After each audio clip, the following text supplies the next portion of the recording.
what happens when the water in the cup disappears? Let's find out. It's so hot.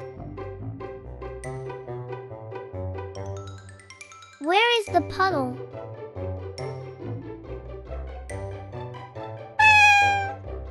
Where did the water go?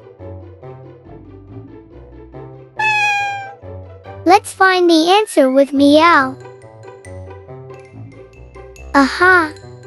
It's called evaporation.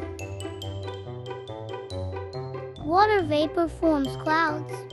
Clouds release rain. Water returns to rivers and oceans, then evaporates again.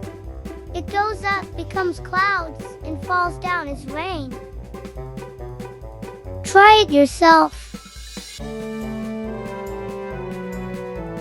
A glass of water covered with plastic wrapped by a sunny window.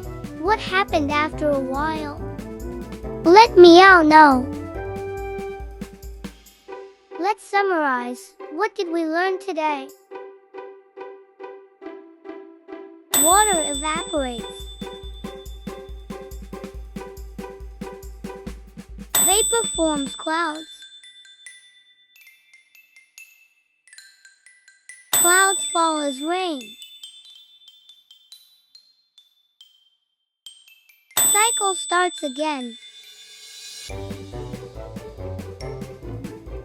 See you next time. Meow.